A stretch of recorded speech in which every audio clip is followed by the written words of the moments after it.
ఇక్కడ పెద్ద డ్రామా మిత్రులారా, విద్యా వైద్యమే బలమైన పునాదట.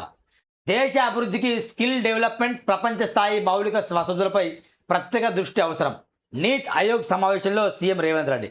నిజంగా రాజకీయ నాయకులు ఎంత బాగా నటిస్తారంటే, నాట్ ఓన్లీ రేవంత్ రెడ్డి, కేసీఆర్ అయినా, కేటీఆర్ అయినా, ఎవరైనా విద్యా వైద్యానికి మేము ప్రాధాన్యత ఇస్తామని చెప్తారు. విద్యా వైద్యమే.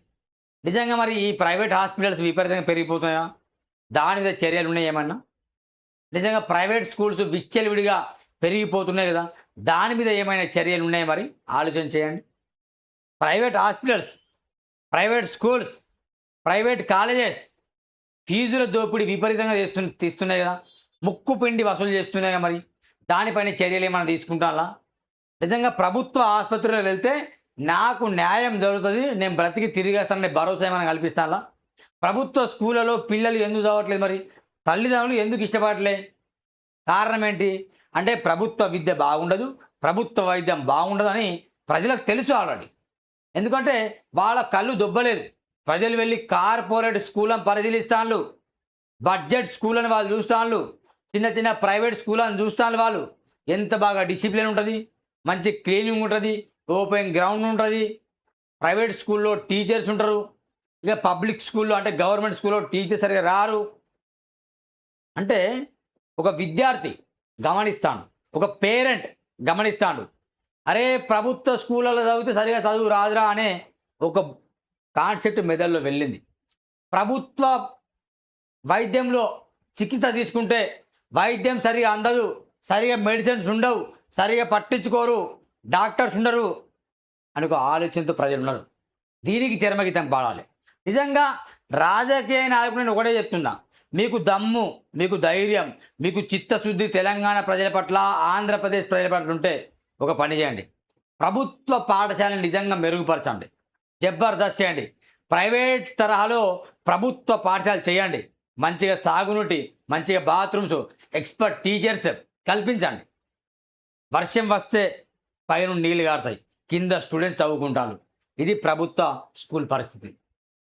నిజంగా హాస్పిటల్ వెళ్తే వాసన భరించలేక గవర్నమెంట్ హాస్పిటల్ వెళ్ళొద్దురా అంటారు. ఇది ప్రభుత్వ వైద్య విధానం. మరి ఏం చేయాలి? మరి నిజంగా కార్పొరేట్ స్థాయి ఎట్లుంటుందో చెప్పండి. గంట గంట క్లీన్ చేస్తారు, మరి ప్రభుత్వ ఆసుపత్రుల్లో క్లీన్ చేస్తారా గంట గంటకి? డాక్టర్స్ నిజంగా డిసిప్లిన్ పాటిస్తారు. ప్రభుత్వ ఆసుపత్రిలో నిజంగా కుక్కల్ని కూడా చూడనట్టుగా మనుషుల్ని చూస్తారు. వాళ్ళు డెలివరీకి వెళ్తే డబ్బులు వసూలు చేస్తారు, తెలుసా? మెడిసిన్కి డబ్బులు వసూలు చేస్తారు. సరిగా మెడిసిన్స్ ఉండవు.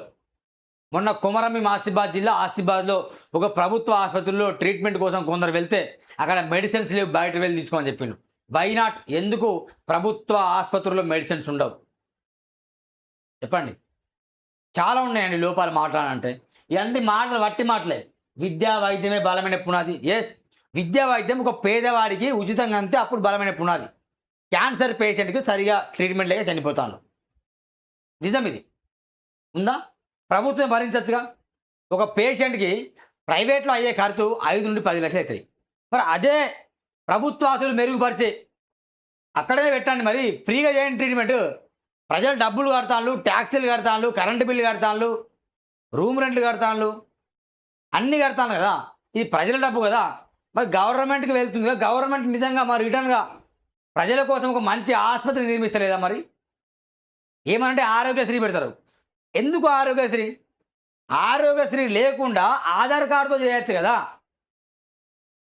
ఆరోగ్యశ్రీ ద్వారా 5 లక్షలే, దానికోసం సీఎం రిలీఫ్ ఫండ్ అక్కడ వెళ్ళాలి, ఇక్కడ అప్లై చేయాలి, సీఎం సంతకం పెట్టాలి, ఎమ్మెల్యే సంతకం పెట్టాలి. ఇదంతా డ్రామా కదా. డైరెక్ట్గా బ్రతికున్న మనుషులమే కదా, మీరు డైరెక్ట్గా ట్రీట్మెంట్ ఇవ్వచ్చు కదా, ఫ్రీగానే ట్రీట్మెంట్ ఇవ్వచ్చు కదా. ఇవ్వరట్లా. ప్రభుత్వ ఆసుపత్రుల్లో మంచిగా వైద్యం ఉండదు కాబట్టి వాళ్ళు ప్రైవేట్ ఆసుపత్రికి వెళ్తారు. ఎంత డబ్బైనా పర్లేదు, బ్రతకాలి అనే కాన్సెప్ట్ సామాన్య పౌరులకు ఉంటుంది. వాళ్ళు అప్పుడు డబ్బు చూడరు, బ్రతకాలే, నా మనిషి బతకాలి, నా కొడుకు బతకాలి, మా అమ్మ బతకాలి, మా నాయనమ్మ బతకాలి అనే కాన్సెప్ట్లో వాళ్ళు బయలుదేరుతారు. అప్పుడు డబ్బు చూడరు. అప్పో చొప్పో బంగారమో ఇల్లు కుదవబెట్టో స్థలాన్ని నమ్ము వాళ్ళు ప్రైవేట్ హాస్పిటల్ జాయిన్ చేస్తారు. అక్కడ బిల్లులు బాగా పెరుగుతుంది. అదే గవర్నమెంట్లో ఉండొచ్చుగా. ఎన్ని గవర్నమెంట్ ఆసుపత్రిలో డయాలసిస్ ఉంది, ఎన్ని గవర్నమెంట్ హాస్పిటల్లో ఫ్రీగా డెలివరీలు అవుతున్నాయి.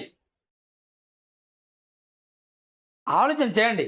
సరిగా ఐసీయూలు ఉండవు, సరిగా వెంటిలేటర్లు ఉండవు, సరిగా ఆక్సిజన్లు ఉండవు. ఇది గవర్నమెంట్ పరిస్థితి.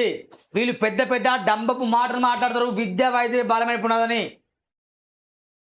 ప్రభుత్వ ఆసుపత్రుల్లో సరిగా బాత్రూమ్స్ ఉండవు, వెంటిలేటర్లు ఉండవు, ఐసీయూలు ఉండవు, డాక్టర్స్ ఉండరు. వీళ్ళు మాకు సోది మాటలు చెప్తారు. ప్రైవేట్ ఆసుపత్రి రూపుమాపండి దమ్ముంటే మీరు. ప్రైవేట్ స్కూల్స్ కాలేజీని రూపుమాపండి. ఒక న్యాయం చేయండి మరి. అది చేయడం చేత కాదు. వాళ్ళని ప్రోత్సహిస్తారు, మళ్ళా ఇటు ప్రభుత్వానికి గండి కొడతారు, మళ్ళా ప్రభుత్వ విధానం ముఖ్యం, ప్రభుత్వ వైద్యం ముఖ్యమని మళ్ళీ మాటలు లొల్లి మాటలు చెప్తారు.